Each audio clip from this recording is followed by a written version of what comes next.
कुनै हालतमा सत्ता चाहियो। केपी क्याबिनेटको त्यो कुरा बुझेर प्रचण्ड कमिटी तपाईँ प्रधानमन्त्री नै हुनुहोस्। प्रचण्ड त त्यागी नेता मान्नु पर्यो नि त गणेशमान जस्तो। भन्नु न गणेशमान जस्तो त्यागी नेता मान्नु पर्दैन प्रचण्डलाई।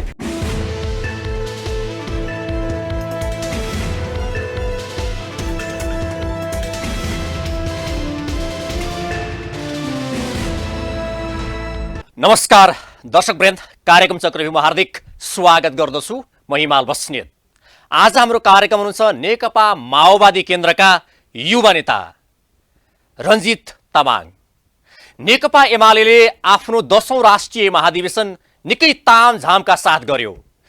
यो महाधिवेशन भइरहँदाखेरि बाहिरबाट धेरै किसिमका प्रतिक्रियाहरू या टिक्का टिप्पणीहरू पनि भए।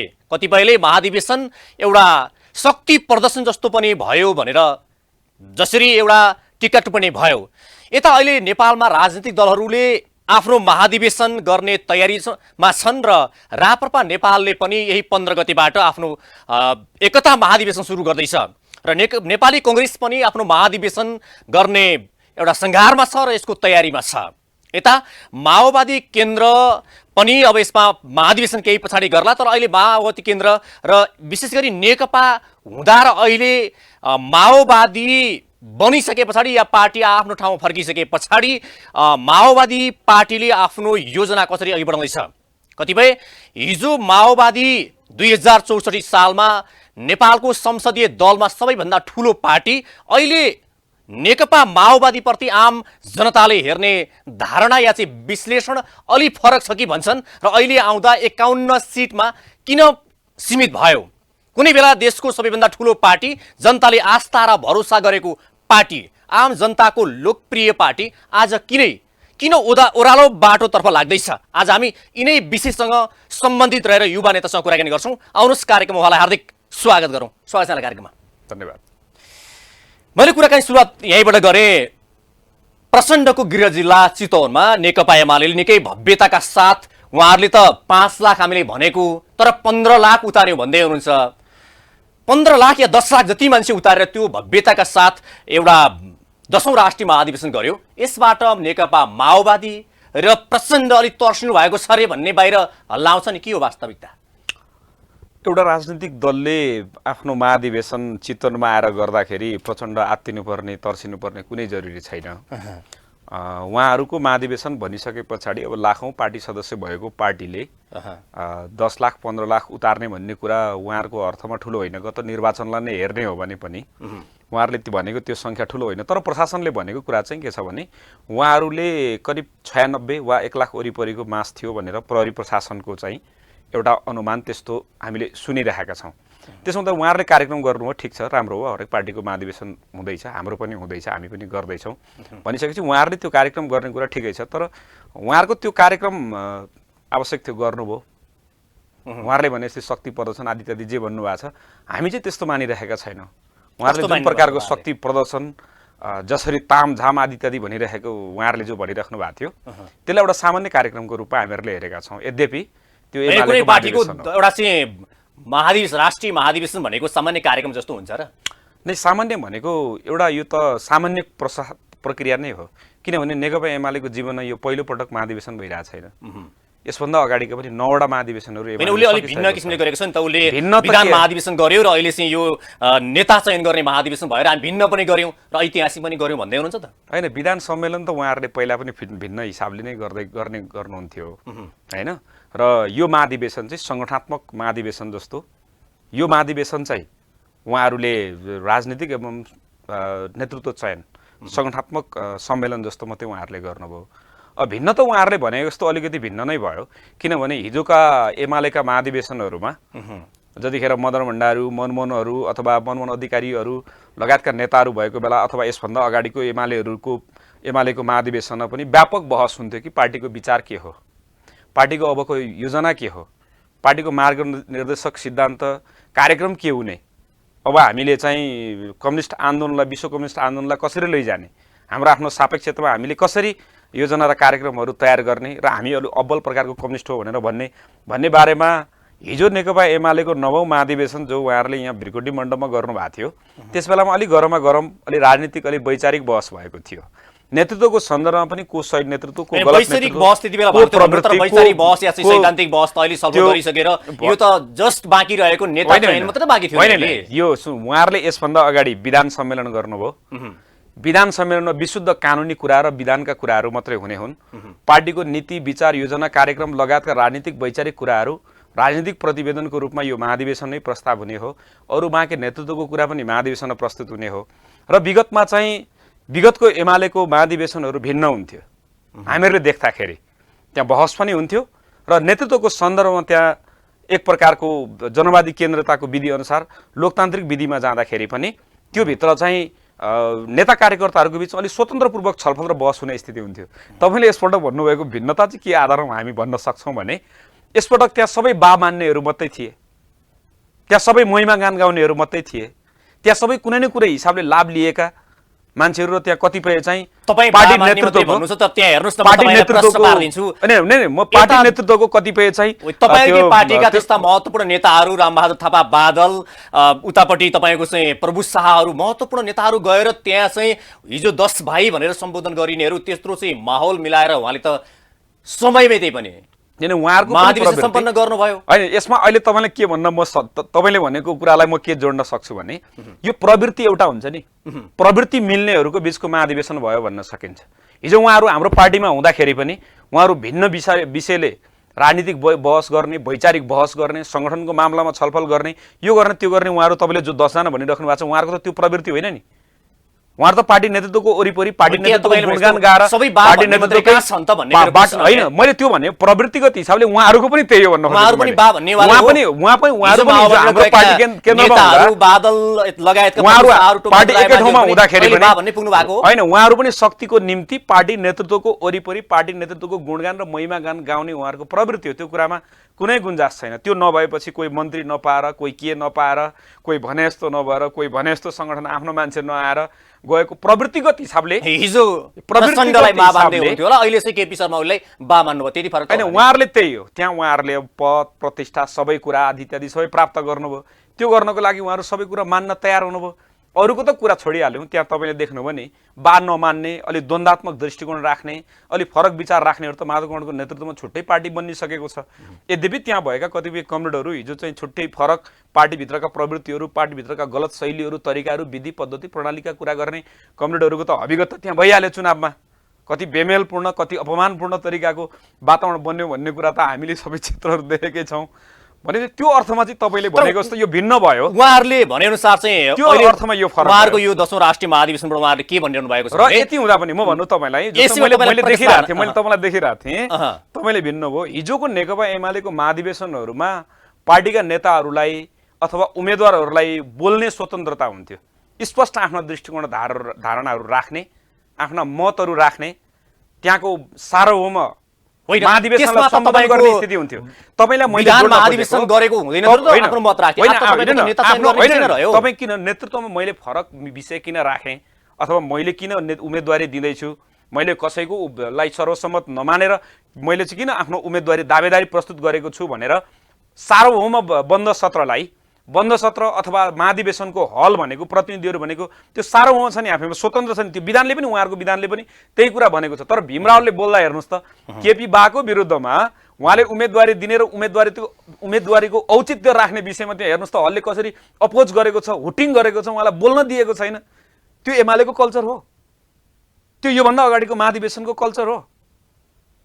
त्यो एमाले र यो एमालेको तुलना हुन सक्छ। अनि उहाँहरू चाहिँ सर्वसहमति गरेर नेकपा एमाले अहिले पनि एक ढिक्का छ। हिजो पार्टी फुटको एउटा चाहिँ जुन एउटा दाग थियो त्यसलाई मेटाएर एमाले एक ढिक्का छ भने सन्देश दिन चाहनु पर्यो नि त। होइन, उहाँहरूको 5औं महाधिवेशन जतिखेर उहाँहरूले जबजको प्रतिपादन गर्नुभयो, मदन भण्डारीले जबजको सिद्धान्त ल्याउनुभयो, त्यसबेला हेर्नुहोस् त कति बहस भएको थियो दिग्गज नेताहरूको बिचमा। हेर्नुहोस् त उहाँहरू के भनिरहनु भएको छ भने अहिले हेर्नु न, यो जनलहरबाट उहाँहरू के भनिरहनु भएको छ भने अहिले नेपालमा कम्युनिस्ट पार्टी भनेको नेकपा एमाले हो। तपाईँहरूले जनलहर देख्नुभयो, त्यहाँ चाहिँ आम नेता कार्यकर्ताको आस्था र भरोसा देख्नुभयो। हामीले 5 लाख भनेको 15 लाख आइपुग्नुभयो। त्यसै गर्दा नेपालमा त एकमात्र कम्युनिस्ट पार्टी भनेको नेकपा एमाले मात्रै भनिदिनु छ। तपाईँहरूको पार्टी माओवादीको त कुनै कल्पना नै गर्नु भएन। होइन, त्यो बर्मजियामा त्यो बाजेको पेडा छ नि, त्यहाँको एउटा ठुलो पसलेले कहिलेकाहीँ के भन्छ नि, असली भनेको यही हो भन्छ। तर तपाईँ अर्कोतिर जानुहोस्, उसले भन्छ कि यो असली होइन, यो मेरो असली हो। के आधारमा असली मान्ने? के आधारमा कम्युनिस्ट? तपाईहरुको त्यही हो पार्टीको भन्ने। अध्यक्ष प्रचण्डकै गृह जिल्लामा 10 लाख मान्छे उतार्नु पनि चुनौतीपूर्ण थियो होला नि। कसरी चुनौतीपूर्ण हुन्छ? चितवनमा कति मानिसको बसोबास हुन्छ? 15 लाख मानिस त चितवनमै स्थानीय रूपमा छन्, ती सबैको त्यहाँ एमाले बसोबास सन्तान। गर्छन्। त्यहाँ विभिन्न व्यापार व्यवसाय आदि इत्यादि सबै कुराको त्यो एउटा हब नै हो। एमालेको त्यहाँ बाहिरबाट कार्यक्रममा आएर किन बसेका आउँछन् त? मानिसहरू एमालेको पनि महाधिवेशनमा यति त्यहाँका धेरै छन्। जनता तपाईँ आउनुपर्ने के कारण छ यसो र भन्नु भनेको? न, तपाईँ यसो भन्नु न, देशभरिको स्थानीय तहबाट समेत गाडीका गाडी मान्छे ल्याएर तपाईँ सौराका कुनै पनि होटलमा त्यो चाहिँ खाली नहुने गरी बुकिङ गरेर खानपिनदेखि लिएर सारा कुराको बन्दोबस्त गर्दा पनि तपाईँले बरु प्रश्न गर्नुपर्ने कि नारायणीको किनार किन खाली भयो,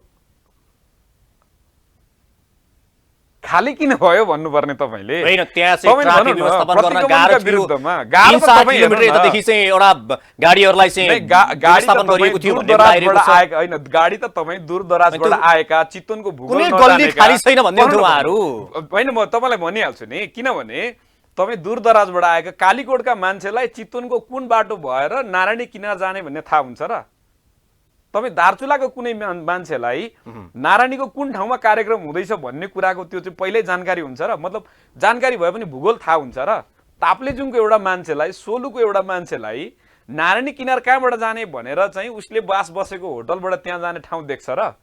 अनि अन्धाधुन्द मान्छे यता हो कि त्यता हो भनेर कुद्दाखेरि ट्राफिक जाम त तपाईँले भने जस्तो लाख मान्छेमा त यसै हुन्छ। आज 10,000 नेकपा मान्छेमा माओवादी हुन्छ केन्द्रलाई एमाले गरे जस्तै भव्यताका साथ 5 लाख नेता कार्यकर्ता उपस्थित गराएर महाधिवेशन गर्न सक्छ? होइन, पार्टी सदस्यहरू सबै ल्याउने भने हाम्रो पार्टी सदस्य अहिले 9 लाख प्लस छ।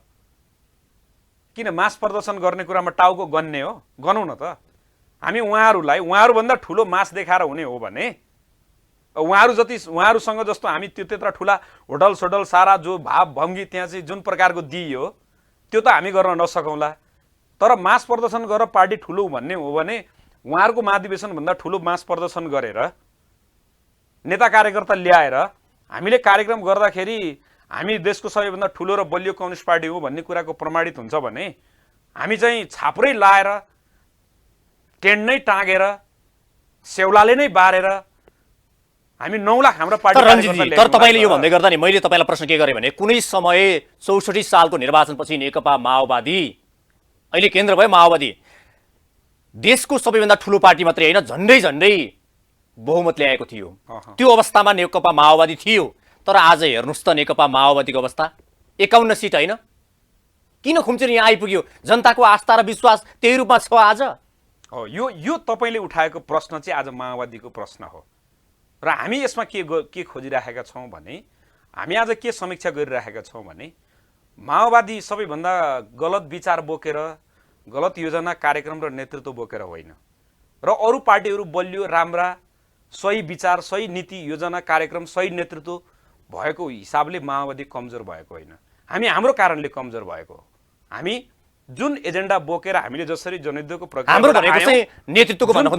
जुन प्रक्रियाबाट आयौँ हामी एक ठाउँमा उभिन सकेनौँ, पार्टी विभाजन रोक्न सकेनौँ, पार्टीलाई विश्वास दिलाउन सकेनौँ, पार्टीभित्रका नेताहरूको सही व्यवस्थापन हुन सकेन। कसको कारणले? सही व्यवस्थापन कसको कारणले आज माओवादी भन्ने होइन, केन्द्र कारण कसको भन्ने होइन, हामी विविध कारणले के कारण छन्? सोचाइहरूको कारणले, हाम्रा कतिपय शङ्का आशंकाहरूको कारणले, कतिपय बाह्य हिसाबका चाहिँ विभिन्न चलखेलहरूका कारणले माओवादीलाई एक ठाउँमा हुन नदिने विभिन्न प्रकारका कुराहरू थिए। मैले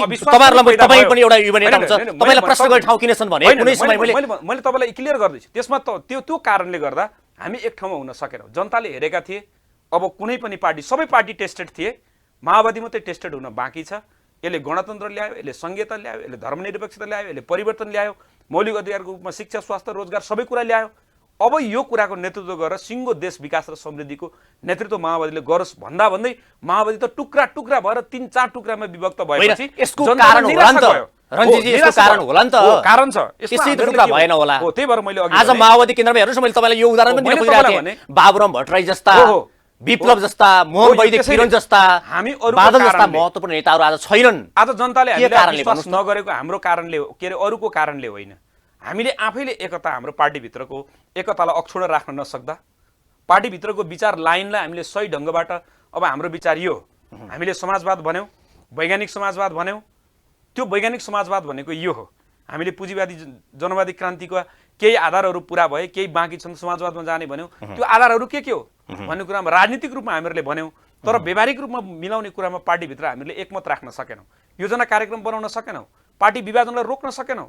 हाम्रो यस्ता केही कमजोरी भयो। त्यसमा पार्टी नेतृत्वले के भनेको छ भने हाम्रो हरेक त्यो सम्मेलनहरूमा अथवा बैठकहरूमा पनि कमी कमजोरीहरूको हामीले गम्भीर समीक्षा गरेका छौँ। समीक्षा गर्ने कहिले? आज सबै माओवादीमा जुन अवस्था आइसक्यो, अब समीक्षा गर्ने बेला यति बेला हो त? हिजै समीक्षा गरिसक्नु पर्थ्यो माओवादी केन्द्रले। होइन, हिजो समीक्षा गरेका छौँ, त्यो पुग्यो कि पुगेन, आज पनि समीक्षा गर्दैछौँ। हाम्रो पार्टीको पनि राष्ट्रिय सम्मेलन आउँदैछ। होइन, एकपछि अर्को गर्दै नेताहरू भट्टाभट्टी तपाईँहरूको पार्टीबाट हिँड्दैछन्, तपाईँहरू समीक्षा गर्नुपर्ने बेला आयो भन्नुहुन्छ, कहिले गर्ने त? गर्दैछौँ, हिँड्दैछन् पनि आउँदैछन् पनि, त्यो दोहोरै कुरा छ। त्यसमा जानेर आउने क्रम चलिरहेको छ। तर जनताले जसरी माओवादी एक ठाउँमा उभिन्छ, माओवादीले यो परिवर्तन लिएर आयो, यसको कार्यान्वयन गर्छ, माओवादीले मात्रै यो समग्र परिवर्तन गर्न सक्यो भने यो परिवर्तनको कार्यान्वयन पनि माओवादीले गर्न सक्छ भने जनताको आम चाहना जे थियो, तपाईँ आज हेर्नुहोस्, चाहे बाबुराम कमरेड भन्नुहोस्, चाहे विप्लव कमरेड भन्नुहोस्, चाहे वैद्य कमरेड भन्नुहोस्, आज उहाँहरू सबै आखिर 10-12 वर्षको समय अवधिमा हामी के कारणले फुट्यौँ, के कारणले भिन्न भयौँ र हामीहरूले भनेको कुरा प्रमाणित भयो कि भएन? आज प्रचण्ड कमरेडलाई पनि त्यो फिलिङ्स छ, आज उहाँहरूलाई पनि छ। त्यसैले हिजोको माओवादीहरू एक ठाउँमा आउने जस्तो बाबुराम भट्टराईको कुरा गर्दाखेरि उहाँले भन्नुहुन्छ कि प्रचण्डको, मैले प्रश्न तपाईँलाई के गरेँ, प्रचण्डको सर्वसत्तावादी सोचका कारणले गर्दा आज माओवादी केन्द्र तहस नहस भयो भनेर उहाँहरूले भन्दै हुनुहुन्छ, किनकि 30 वर्षदेखि एउटै नेतृत्व, तपाईँहरू नेतृत्व परिवर्तन गर्न सक्नुहुन्न कि विकल्प छैन? होइन, त्यस्तो होइन। उहाँहरूले पार्टी विभाजन हुँदाखेरि त कसैले केही न केही त भन्नै पर्छ। आखिर नमिलेको साँचो कुरा हो। पार्टी नेतृत्वहरूको बिचमा नीति योजना कार्यक्रम, नेतृत्व विन्यास, उत्तराधिकारी निर्माण अथवा हस्तान्तरण, यी तमाम कुराहरूमा प्रश्न उठेकै हो। यो कम्युनिस्ट पार्टीको, नेपाल कम्युनिस्ट पार्टी माओवादी केन्द्रको मात्रै कुरा होइन। तपाईँ केपी कामरेड हिजो अस्ति भर्खरै तपाईँले म नयाँ पुस्तालाई नेतृत्व हस्तान्तरण गर्छु भनेर पार्टीमा प्रचण्डको विवादको बेलामा नयाँ पुस्तालाई हस्तान्तरण गरौँ भनेर त्यत्रो चाहिँ त्याग गर्न तयार भएको मान्छे होइन।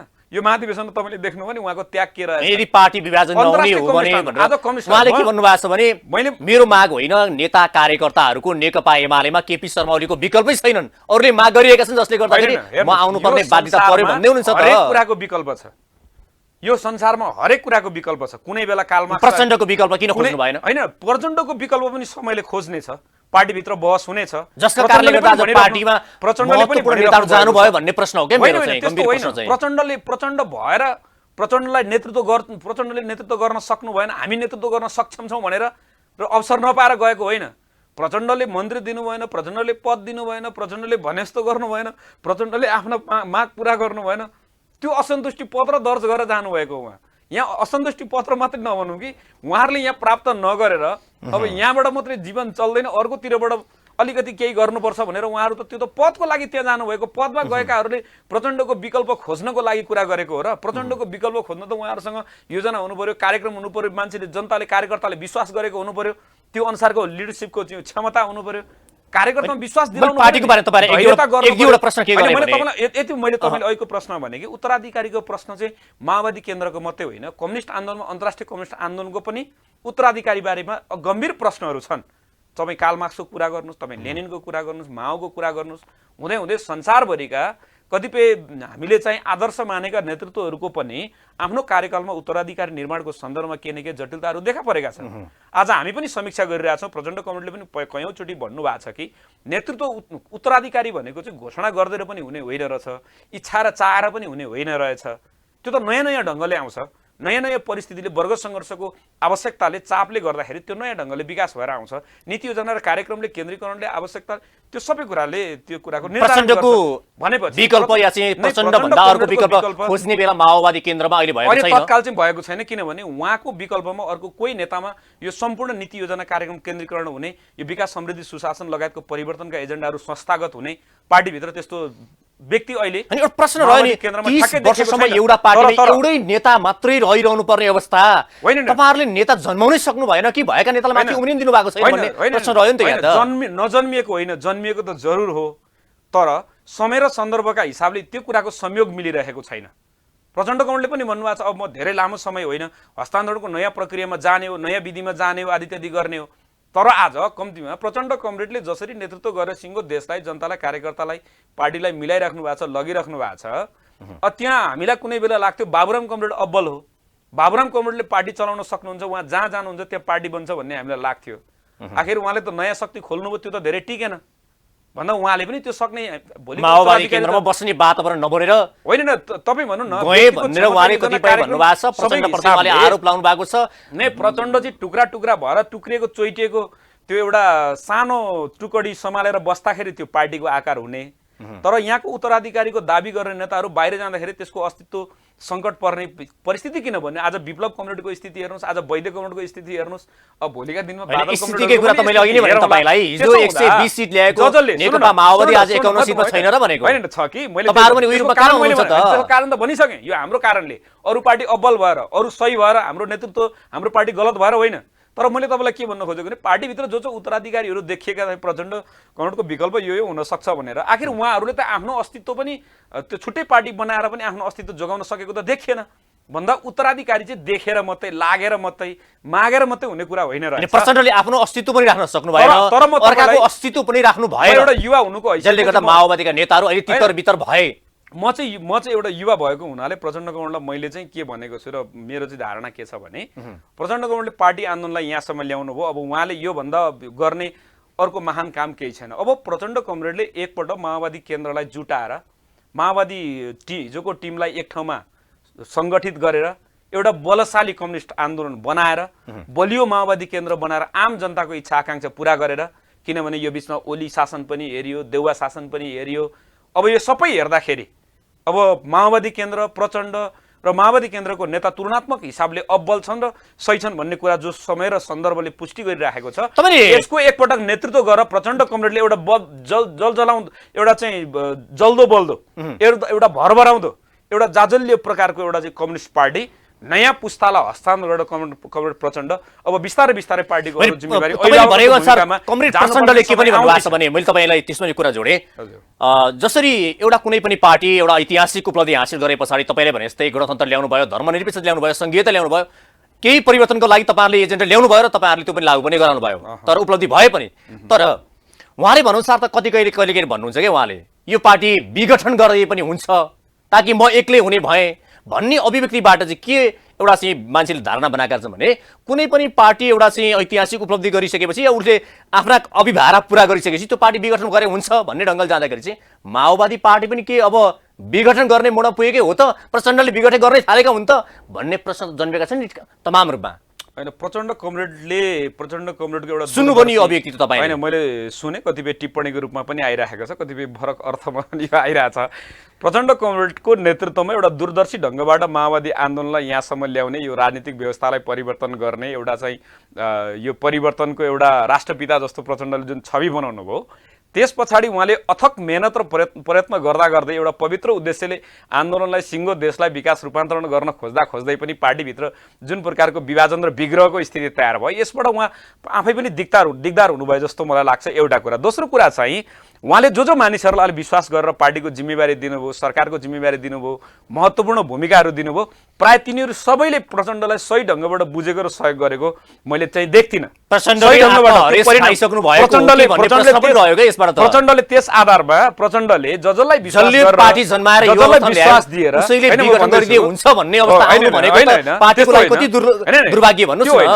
उहाँले चाहिँ आफ्नो निराशा मतलब पार्टीभित्र आफूले जसलाई विश्वास गर्यो, जसलाई भूमिका दियो, जसलाई विश्वास गरेर चाहिँ दायित्व हस्तान्तरण गर्यो, उनीहरूले परिणाम निकालिसके पछाडि उनीहरूले काम गर्ने शैलीमा, उनीहरूले काम गर्ने तरिकामा, सबै कुरामा हेर्दाखेरि काहीँ न काहीँ त्यो चाहिँ नेतृत्वको केन्द्रीकरण अथवा केन्द्रीकृत चाहिँ केन्द्रीकरण जहाँ हुनुपर्ने हो, केन्द्रीकृत नेतृत्वको के अरे सामूहिक नेतृत्व केन्द्रीकृत अभिव्यक्तिको रूपमा जहाँ हुनुपर्ने त्यो नहुने र अलिअलि पार्टी विधि र पद्धतिको कुरा गर्ने, यत्रो मानिसहरूको त्याग समर्पण र बलिदानबाट यो जन्मिएको यत्रो शहीद हुनुभएको छ, बेपत्ता हुनुभएको छ, घाइते अपाङ्ग हुनुभएको छ, 10,000 जनमुक्ति सेना छ, लाखौं कार्यकर्ता, लाखौं चाहिँ समर्थक,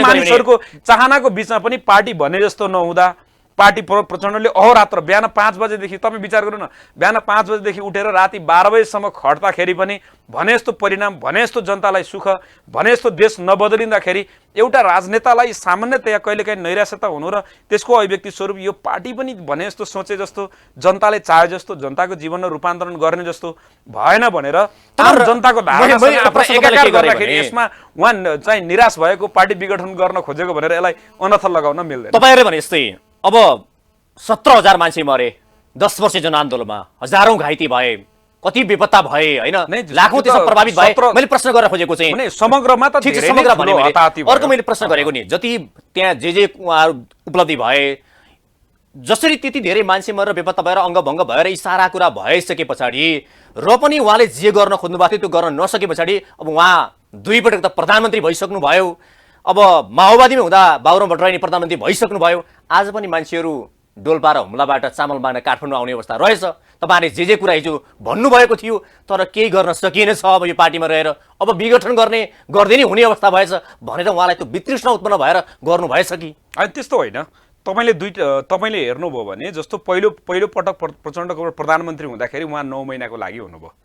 त्यस बेलाको मूल दायित्व भनेको संविधान बनाउने थियो। संविधान सभामा माओवादी पहिलो शक्ति भएको हिसाबले संविधान निर्माण गर्ने त्यसको मूल दायित्व थियो। 9 महिनामा उहाँले एउटा नैतिक हिसाबले राजीनामा दिनुभयो। दोस्रो कार्यकालमा तपाईँले हेर्नु होला, दोस्रो प्रचण्डको दोस्रो कार्यकाल तुलनात्मक हिसाबले पछिल्लो यो चाहिँ संघीय लोकतान्त्रिक गणतन्त्र स्थापना पछाडिको एउटा स्वर्णिम कार्यकालको रूपमा प्रचण्डको दोस्रो कार्यकाल छ।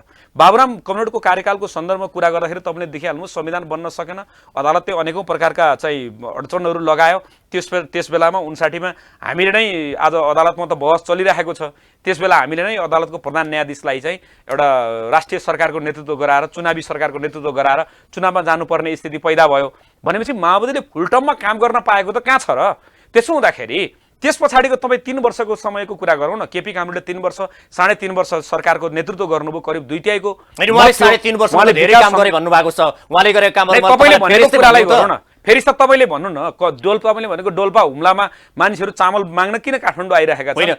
कोभिडको बेलामा किन गरेको भने तपाईहरुले 10 वर्ष जनआन्दोलन गरेपछि कुनै पनि गरिब हुनु पर्दैन, स्विजरल्यान्डको सपना देखाएन तपाईहरुले। माओवादीलाई 15 वर्ष काम गर्न दियोस् 2/3 बहुमतले, हामी स्विजरल्यान्ड जस्तो नबनाए पनि हामी स्विजरल्यान्ड मोडेलको देश बनाएर हामी देखाइदिन्छौँ भन्ने कुरा न हो। नै भन्ने कुरा होइन, भन्ने कुरा होइन। यिनै कुरा गरेर सत्ताको भर्याङ, यिनै विचार बेचेर पुग्नु भयो, गलत कुरा हो त्यो तपाईले। होइन त्यो होइन, हामीले जे सोचेका थियौँ, हामीले जे बुझेका थियौँ, हामीले जे गर्न चाहेका थियौँ, तपाईहरु संविधान निर्माण गर्न चाहनु होला, तर संविधान निर्माण गरिसके पछाडि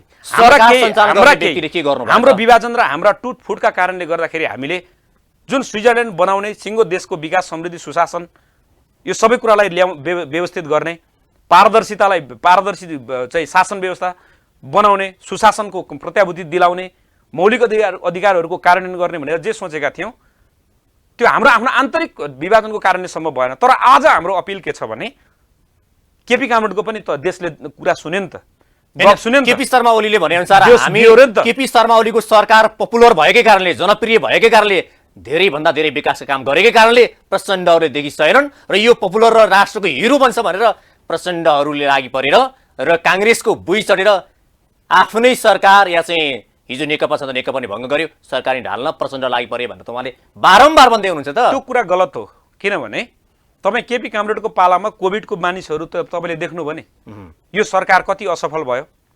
त्यस पछाडि तपाईँ संघीय लोकतान्त्रिक गणतन्त्रको उहाँले यो व्यवस्थापन गर्नको निम्ति कतिवटा नियम र कतिवटा कानुनहरू बनाउनु भयो। संसदमा हाम्रो करिब 2/3 थियो, प्रदेशका सबै सरकारहरू, स्थानीय तहका सबै सरकारहरू थिए, उहाँले कतिजना मानिसलाई रोजगार दिनुभयो उहाँका वरिपरिका बा भन्ने मान्छेदेखि बाहेक। तपाईँ शिक्षाहरू लक्ष्मण रेखा भने के हो? तपाईँ नै तपाईँले भनेको बालुवाटार लक्ष्मण रेखा हो, बालुवाटारको प्राङ्गण लक्ष्मण रेखा हो। यहाँबाट बाहिर गइस् भने भनेर तपाईहरु कसरी खबरदारी गर्ने रे? तपाईँ देशको प्रधानमन्त्रीलाई संविधानले एउटा देशको प्रधानमन्त्रीलाई लक्ष्मण रेखा राख्ने भन्ने केही कुरा छ र काहीँ नै? म तपाईँलाई भनौँ न, तपाईँ शिक्षा क्षेत्रमा उहाँले मलाई भनौँ न, निजी शिक्षाका व्यापारी र माफियाहरूलाई पोस्ने र संरक्षण गर्ने, नाम चलेका मान्छेहरूलाई आफ्नो वरिपरि राख्ने, उच्च शिक्षा आयोगको प्रतिवेदन लुकाउनेदेखि बाहेक सार्वजनिक शिक्षामा उहाँले लगानी गरेको सुधार गरेको मलाई एउटा उदाहरण देखाउनु न। अहिले उहाँले मार्सी चामलवाला दुर्गा प्रसादलाई सँगसँगै लिएर मेडिकल कलेजको सम्बन्धन दिन्छु भन्दै हिँड्नु भएको छ। उहाँले अस्पतालहरूमा सार्वजनिक अस्पतालहरू एउटा बनाएको मलाई उदाहरण देखाइदिनु न।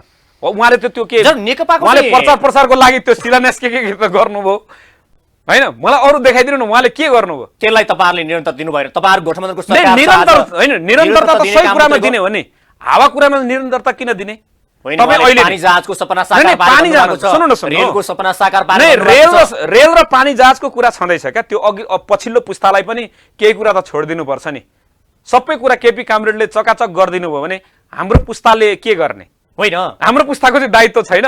उहाँलाई त्यो सारा किन गर्नु? उहाँले मात्र यति भन्नु न, तपाईँ पूर्व पश्चिम महेन्द्र राजमार्ग उहाँले 2 लेनबाट अहिले हेर्नुहोस्, त्यहाँ साइकल त्यहीँ, गोरुगाडा त्यहीँ, सिटी रिक्सा त्यहीँ, लामो दूरीका त्यहीँ, छोटो दूरीका त्यहीँ, मान्छे सबै सारा छ नि। कम्तीमा त्यसलाई 4 लेनको मात्रै बनाइदिएको भए हुन्थ्यो नि त। पानी जहाज र रेल पछि गरौँला क्या, बिस्तारै पक्नु न होइन। आज तपाईँले भन्नुभयो नि डोल्पा र रुकुमबाट पक्नु न, डोल्पा र मुगुबाट उतापट्टि सिकेरालाई ल्याउनु भएन। काम राम्रो कामलाई चाहिँ तपाईँहरूले प्रश्न गर्नु। उहाँहरू कहाँ जानुहुन्थ्यो र उहाँलाई ल्याउनु भयो? हिजो हिँडेको सिके राउत त तपाईँले शान्ति वार्तामा ल्याउनु भएन? होइन, उहाँले शान्ति वार्तामै ल्याउने थियो भने मूलधारको राजनीतिमा ल्याउनु भएन। विप्लव कामरेडलाई उहाँले प्रतिबन्ध किन गर्नु परेको थियो? कतिजना मान्छेहरूलाई उहाँले यो बिचमा चाहिँ कत्लेआम गर्नुभयो, हत्या गर्नुभयो विप्लव कामरेडको नाममा। त्यो चाहिँ आतङ्ककारीको बिल्ला लगाएर उहाँहरूलाई प्रतिबन्ध लगाएर आखिर उहाँलाई वार्तामै ल्याउनु थियो, त्यति गर्नु थियो। त्यति गरेर यो सरकारको काम त्यति हो भनेर चाहिँ सूचीमा त्यति 2टा कुरा देखाउनु पर्ने थियो भने उहाँले त्यो सारा चटक किन गर्नु परेको थियो? होइन, नेपालको राजनीतिक दलहरू चाहिँ आफू राम्रो काम गर्न नसके पनि अर्काले गरेको राम्रो कामलाई नराम्रो भनेर आफू सत्तामा पुग्नको लागि त्यो भर्याङ खोजिरहन्छन् भन्ने कुरा। राम्रो कुरालाई एकदम राम्रो भन्ने हो। खोइ तपाईँले भनेकोमा तपाईँहरूको नेकपा हुँदा माओवादी र एमाले मिल्दा नेकपा हुँदाखेरिको राम्रो काम भन्नुहोस् न। होइन, राम्रो काम के होइन, म त्यतिखेर पनि म विद्यार्थी सङ्गठनकै नेतृत्वमै थिएँ हो। म तपाईँलाई भन्छु कि प्रधानमन्त्री स्वरोजगार कार्यक्रममा भिरकुट के अरे कमलादीमा प्रधानमन्त्री स्वरोजगार कार्यक्रमको उद्घाटन हुँदैछ भन्दाखेरि नारा जुलुस लगाएर यो सरकारको महिमा गाउँदै जाने त हामी हो नि। तर त्यो कतिजना मान्छेले स्वरोजगार पाए भन्नु न, त्यसको विरोध गर्ने कि नगर्ने? लागू गर्ने। हामीले शैक्षिक लोन, हामीले सर्टिफिकेट धितो राखेर शैक्षिक लोन प्राप्त गर्ने भन्ने कुरा थियो, त्यो प्राप्त भएन, त्यसको विरोध गर्ने कि नगर्ने भन्नु न? 8 वर्ष 10 वर्ष के अरे यो चाहिँ विदेशमा बसेर आएका मजदुरी गरेर आएका दाजुभाइ दिदीबहिनीहरूलाई उहाँहरूको पासपोर्ट राखेर चाहिँ त्यो कर दिने भन्ने कुरा थियो, के अरे पैसा दिने, लोन दिने भन्ने कुरा थियो होइन। त्यो नदिँदा त्यसको विरोध गर्नु हाम्रो सही हो कि होइन? अब तपाईँले भन्नुहुन्छ कि उहाँले रानी चाहिँ पोखरी बनाउनु भयो। रानी पोखरी त पहिल्यै बनेको थियो, पुनर्निर्माण यो अर्को सरकारले गर्यो। तपाईँ त्यो चाहिँ धरहरा बन्यो, धरहरा बनाउने यो सरकारको नयाँ निर्णय हो र? पहिल्यै थियो, भूकम्पले भत्कायो। सरकार बनेन के ठुलो कुरा थियो र? माओवादीको सरकार बनेको, माओवादी एउटा सरकार बनेको बनेन, एउटा धरहरा नबनाएको किन नबनाएको? एउटा धरहरा प्रश्न हो नि त। रानी पोखरी पनि बनाउन सक्नु भएन, धरहरा पनि बनाउन सक्नु भएन, उहाँले बनाएको र बनाए भन्नुभयो के होइन? केपी कामरेड प्रधानमन्त्री हुनुभएको छ, प्रचण्ड कमरेड गएर के त्यहाँ ढुङ्गा बोक्नु पर्ने, इटा बोक्नु पर्ने हो र बनाउनलाई? नत्र एउटा सरकारको दायित्व हो भत्किएको धरहरालाई आधुनिक ढङ्गबाट बनाउने। यत्रो इन्जिनियरहरू हुनुहुन्छ, यत्रो सारा कुरा छ, राज्यसँग जनताले दिएको करबाट ढुकुटी छ, सारा छ। एउटा सरकारको काम धरहरा बनाउने मात्रै हो त? सरकारले चाह्यो भने त प्रत्येक जिल्लामा धरहरा बनाउन सक्छ नि। पार्टीका सरकारले भने अरूले सकेनन्, हामीले बनाइदिउँ भनेर उहाँले भन्नुभयो नि। ए बाबा, यो देशमा सरकार 2टा हुन्छ र?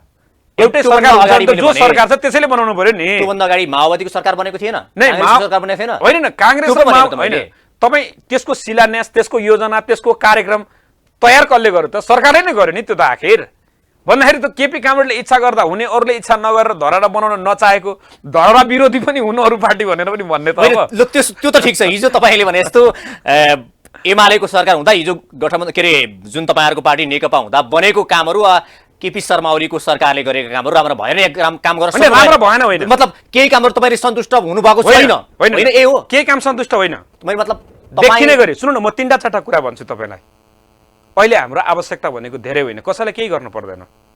संविधानमा भएका कुराहरूको कार्यान्वयन, त्यसको लागि सबभन्दा पहिला कानुन व्यवस्थित गरिदिने, प्रदेशहरूलाई चल्नको लागि सङ्घीय कानुन तयार गरेर कानुनहरू मार्फत उनीहरूलाई स्वायत्तता दिने, अधिकारहरूको प्रत्यायोजन गरिदिने। मलाई भन्नुहोस् कि कुन प्रदेश आज स्वायत्त ढङ्गले चलेको छ? आफ्नो त्यो ढङ्गबाट अभिभावक पढ्यो पुरा छोरीले। गर्ने काम त पढ्नु न, हिजो तपाईहरु पढ्नु न। नेकपा हुँदा तपाईले संविधान त पढ्नु भएको छ नि होइन? प्रचण्डको नि होला नि त। प्रचण्डको होइन, केपी शर्मा ओलीको मात्रै हो। पढ्न बग्नु। यो देशमा संविधान कहिले जारी भयो? त्यो संविधान बस। जारी भए पछाडि सरकार कसको छ? संविधान जारी भइसके पछाडिको चुनावबाट त संविधान कार्यान्वयन गर्ने दायित्व सहित त केपी ओलीको सरकार आयो होला नि, कि होइन। त्योभन्दा बिचमा अरू कुनै सरकार मैले आयो र? भनेको चाहिँ केपी होइन, ओलीको होइन, सरकार त होइन। आयो, तर होइन, यो सरकारलाई संविधान पनि पढ्नु न, तपाईहरुको पढ्नु न। पार्टी हुँदाखेरि पढ्नु न। हामीले संविधान कार्यान्वयन गर्नको निम्ति संविधान निर्माण गरिसके पछाडि 72 असोज 3 गते संविधान जारी भइसके पछाडि जुन चुनाव भयो त्यो चुनावको म्यान्डेटबाट आएको सरकारले 3 वर्षभित्रमा ऐन कानुनहरू बनाएर संहिता र यो चाहिँ संविधानको कार्यान्वयन गर्ने भन्ने कुरा त संविधानमा लेखिएको कुरा हो नि। त्यो संविधान घोषणा भइसके पछाडि जारी भइसके पछाडि बनेको सरकार त केपी ओलीको सरकार हो नि। 3.5 वर्ष रह्यो नि। मैले यो कुरा गरेको 3.5 वर्षमा 3 वर्षभित्र बनाउनु पर्ने ऐन कानुनहरू भएर संघीय लोकतान्त्रिक गणतन्त्र किन बनेन? उहाँले चाहिँ सबै प्रकारको यो त बहुसांस्कृतिक बहुधार्मिक राष्ट्र भनेर भन्यौ नि हामीले त होइन, त्यो अनुरूप उहाँले व्यवहार गर्नुभयो कि भएन? त्यसो होली भए वाइनका कुरा मैले छ। पढ्नु न, होली वाइनका कुरा छ होइन? उहाँले राष्ट्रियताको त्यो त कुरा छोडिदिनुहोस्, शिक्षा स्वास्थ्यको अघि कुरा गरिहाले। उहाँले चाहिँ लिम्पियाधुरा लिपुलेक कालापानी एकदम राष्ट्रिय व्यक्तित्व भन्नुभयो नि। उहाँ जाने बेलामा भन्नुहोस् त के भयो? को आए मध्यरातमा, कहाँ छलफल भयो, कसले उहाँलाई समर्थन गरे, चुच्चे नक्साहरू कहाँ गए? प्रश्नहरू रहे, तर मैले भनेको चाहिँ तपाईहरुले राम्रो काम गरेको राम्रो कामहरूलाई लिम्पियाधुरा कालापानी र लिपुलेको नक्सामै भए पनि समेटेकोमा धन्यवाद दिनुस्। यतापट्टि तपाईहरुको त्यति बेला त नेकपाको सरकार थियो। अर्को मैले भन्न खोजेको चाहिँ तपाईँ भन्नुहुन्छ क्या सरकारको नेतृत्व गरेका हिसाबले केपी कमलबाट धन्यवाद हामी सबैले भनेका छौँ होइन? अनि तर त्यो उहाँले मात्रै पढ्नु न, त्यही गएर आलोचना पनि गर्नुभएको छ। आलोचना पढ्नु न, त्यो उहाँले किन गर्नुभयो भन्ने कुरा हुन्छ नि त। उहाँ त्यो लिम्पियाधुरा लिपुलेक कालापानीको कुरा छ र उहाँले के भन्नुभएको थियो प्रतिक्रिया? त्यो चुच्चे नक्सा चाहिँ भारतको त्यो चाहिँ जियोग्राफिक उसमा के अरे पोलिटिकल म्यापमा आउँदाखेरि उहाँले के भन्नुभएको थियो? त्यो नक्सा त उनीहरूले बनायो होला नि, यहाँ पनि प्रेसमा छापेपछि त दमादम छापेपछि भइहाल्छ नि भन्नुभएको थियो कि थिएन? होइन, त्यो के कारणले उहाँ त्यहाँ भारतको विरुद्धमा बोल्न सक्ने साहस आज न माओवादीमा छ न कांग्रेसमा छ। त्यो होइन गलत कुरा, एमालेमा छ, हामीसँग गलत कुरा भन्दै हुनुहुन्छ त। भारतको विरोध गर्ने भने के होइन, भारतको कुरा गर्ने, भारतको विरोध गर्न सक्ने भने के? नेपालमा कुनै हस्तक्षेप गर्छ भने वैदेशिक हस्तक्षेपको विरुद्धमा बोल्न सक्ने पार्टी भनेको तपाईँ भन्नु न, बीपी कोइराला पछाडि प्रधानमन्त्री भएको बेला भारत भ्रमण जाँदाखेरि सन् 1950 लगायतको असमान सन्धि सम्झौताहरू रिभ्यू गर्नुपर्छ भनेर भन्ने मान्छे प्रचण्ड, त्यस पछाडि भारत चीन र नेपालको बीचमा 3टा देशको बीचमा यो चाहिँ त्रिपक्षीय साझेदारी बनाउनु पर्छ, त्योबाट मात्रै आज चाहिँ हामी 3वटा देशहरूको बीचको चाहिँ हामी त्यो अरू कुराहरू मिलाउन सक्छौँ भनेर भन्ने प्रचण्ड। तपाईँ केपी कामरेडले कुनै दिन भारतको लागि यो भयो त्यो भयो भनेर कुनै दिन तपाईँले पाखुरा सुर्केको देख्नु नाकाबन्दीमा उहाँले लिएको तपाईँ उहाँ जाने नाकाबन्दी त उहाँले नाकाबन्दीमा गर्नु। तपाईँ हेर्नु न, चुच्चे नक्सामा उहाँ अडिनु भयो। उहाँले हेर्नु त के दिनुभयो? त्यो चाहिँ राज्यले दिने तकमामा उहाँ जाने बेलामा त्यो चाहिँ चुच्चे नक्सा छापिएको पाठ्यक्रम उहाँले कहाँ पुर्याउनु भयो होइन? यहाँ के मध्यरातमा यहाँ कसरी वार्ताहरू भए होइन, कहाँ वार्ताहरू भए? छोडेर अलिकति मैले भन्न खोजेको चाहिँ माओवादीका हिजो जसरी उहाँ बिरामी हुँदाखेरि कहिले यो बुढो मर्छ र मेरो पालो आउँछ, यो मरेपछि मेरो पालो आउँछ भनेर पर्खेको बुढो मर्दै मरेन, जसले गर्दा विद्रोह गर्नुपर्ने अवस्था आयो र प्रचण्डले विद्रोह गर्न थाले भनेर त उहाँले बारम्बार भन्दै हुनुहुन्छ नि त। त्यो पनि अलिकति रहेछ कि क्या हो? होइन, त्यो उहाँको अमानवीय कुरा हो त्यो। किनभने हामीले चाहिँ कुनै दिन हामी राजा विरोधी नै हुँदाखेरि पनि यी राजाहरूको मृत्यु होस्, मरुन्, राजा महाराजाहरूको मृत्यु भएर नयाँ दिन आओस् हाम्रो भनेर हामीले व्यक्तिगत हिसाबले कसैको मृत्युको कामना गरेनौँ। हामीले प्रवृत्तिको शैलीको तरिकाको हामीले भण्डाफोर गरेका हौँ। केपी कामरेड पनि उहाँको स्वास्थ्य स्थिति त्यस्तो छ, उहाँ केही समयमा बित्नुहुन्छ र त्यस पछाडि चाहिँ हामीले यहाँ मोज मस्ती गरौँला अथवा यो पार्टी कब्जा गरौँला भनेर एकता गरिएको थिएन। हामीले समाजवाद त्यही भएर 2.5 वर्ष थियो। होइन, 5 वर्ष तपाईँ नै खानुस् भनेर दिनुभयो। त्यो त नेताहरूको बिचको समझदारी हो। हेर्नुहोस्, तपाईँ र म अपेक्षा गरेको थियो त्यो भएन। तपाईँ र म सँगै चितवन जाने कुरामा सहमति भएपछि म आधी बाटो बाइक म चलाउँछु, आधी बाटो तपाईँ चलाउनुहोस् भन्ने कुरा सही कि गलत? ठिक छ, त्यहाँसम्म त कुरा चितवन जाने हो, कुरा समाजवादमा जाने हो, कुरा सिङ्गो देशको विकास समृद्धिको कुरा हो, सुशासनको कुरा हो, त्यो कुरा पुरा प्रचण्डले गरौँ। अलिकति त्यहाँ गल्ती गर्नु तर भयो आलो भन्ने पालो लाग्छ गरौँ किन? भनेर किनकि समझदारी हो। आलो पालो गरौँ भनिरहँदाखेरि आलो पालोबाट किन अडान पछि हटेको त? पछाडि फेरि होइन, किन पछि सत्ताको प्रचण्डले लागि के विद्रोह गरेको भन्नुभयो त भने भन्ने प्रश्न पार्टी हो नि भित्र त। पनि छलफल भयो नि। केपी कामरेड पार्टीको अध्यक्ष हुनुहुन्छ, प्रधानमन्त्री हुनुहुन्छ, हामीले चाहिँ स्थायी सरकारको कुरा गरेका छौँ, स्थायी सरकारको पक्षमा हामीले ओकालत गरेका छौँ। अनि त्यति बेला जे भने पनि नेताहरूको बिचमा समझदारी भएर तपाईँ 5 वर्ष तपाईँ खानुहोस्, पार्टीको नेतृत्व मैले चलाउँछु भनेर नेताहरूको बिचमा समझदारी गरेर उहाँलाई प्रधानमन्त्री बन्न अब देख्नु भने तपाईँले चित्त नपर्ने उहाँहरूको एउटा रोदन भनेको सत्ता छोड्नु र सत्तामा फेरि कहिले आउने भनेर दौरा सुरुवाल सिलाएर बस्नु हो नि।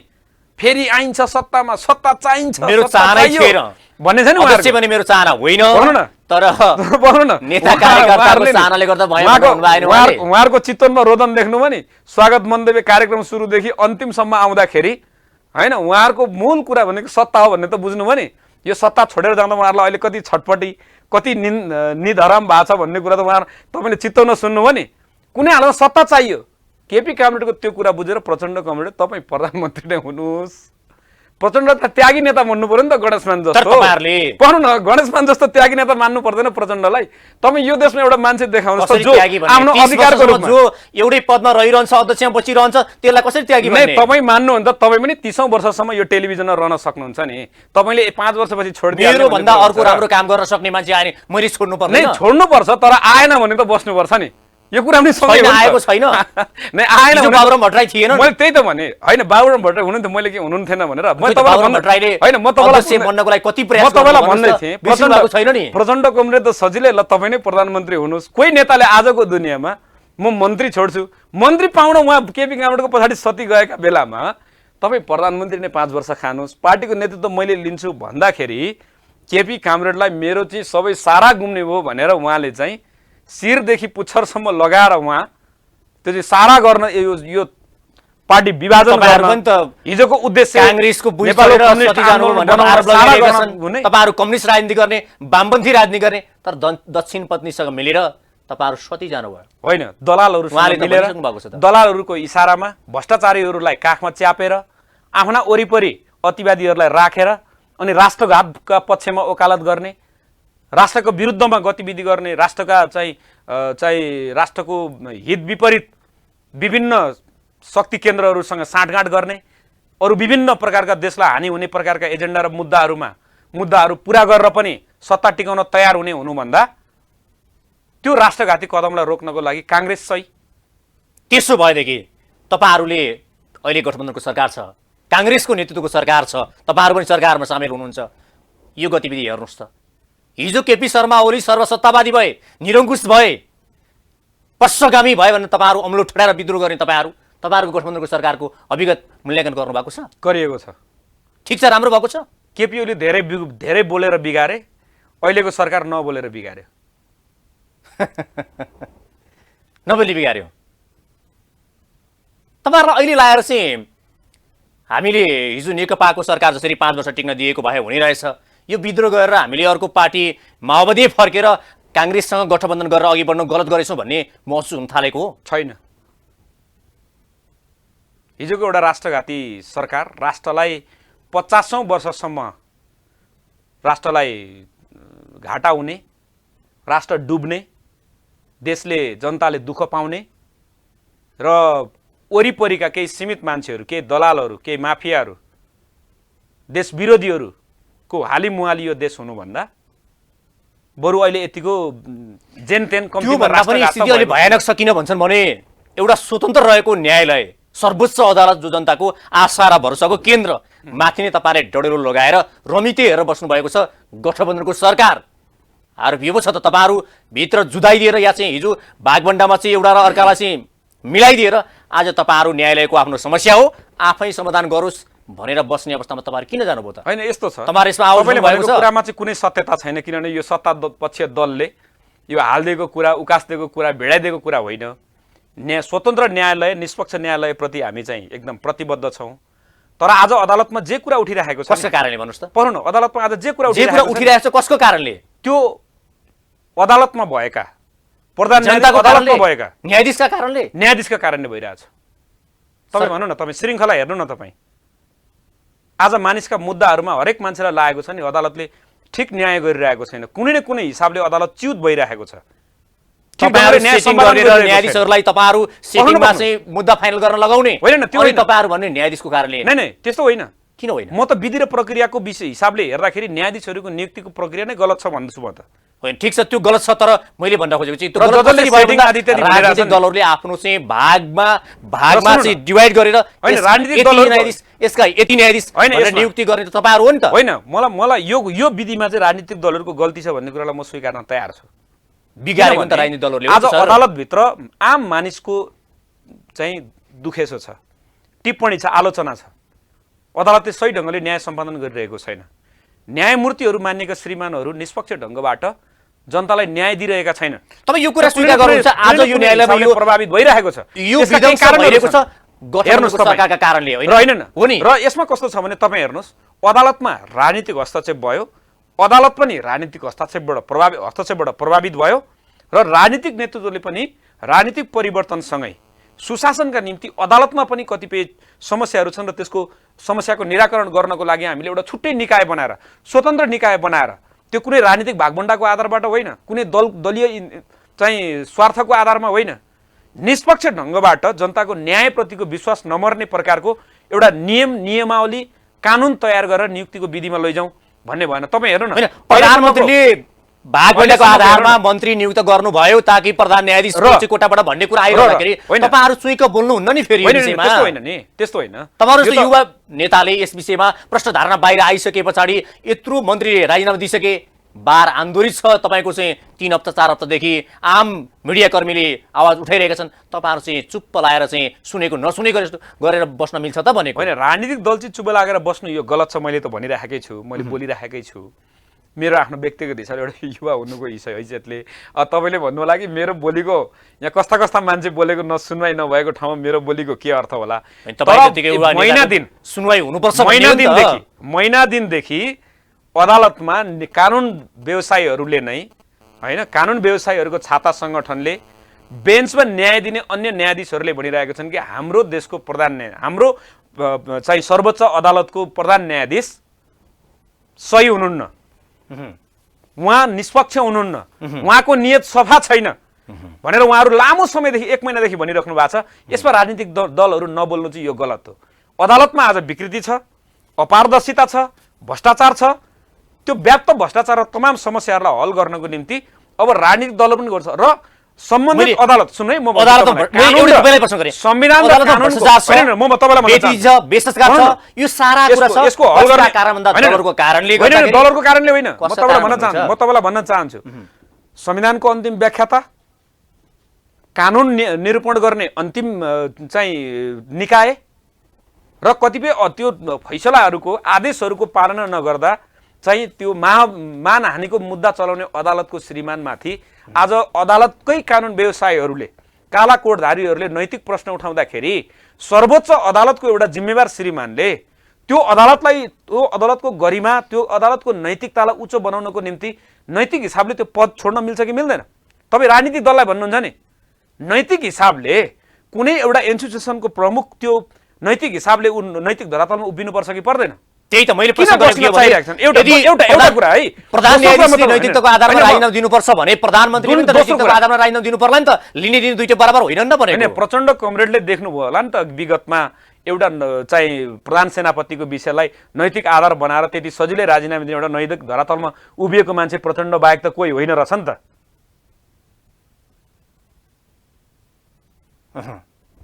होइन? यो कुरा त श्रीमानहरूले पनि बुझ्नु पर्यो नि। र मेरो यसमा कुरा तपाईँले दलीय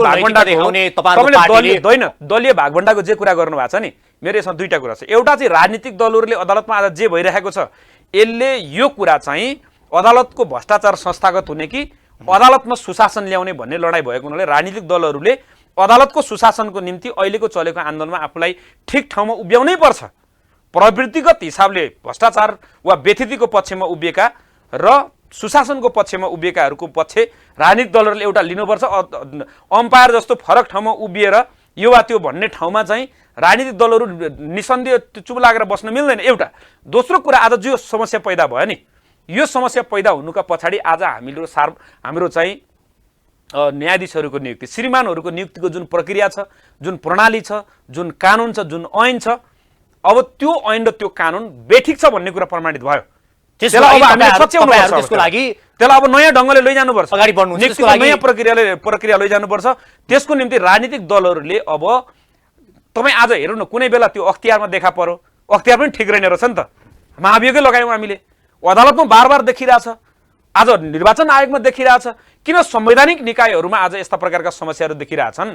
सरकारको मात्रै कुरा होइन, समग्र राज्यका अङ्गहरू मध्येमा किन ती अङ्गहरूमा समस्याहरू देखा परिरहेछन् भन्ने कुरा चाहिँ आजको व्यवस्थाको यो एकदम ज्वलन्त प्रश्न हो र यसको समाधान नीतिगत हिसाबले, विधिगत हिसाबले खोज्नुपर्छ। हस्, कार्यक्रम आइदिनु भयो, यहाँलाई धन्यवाद छ।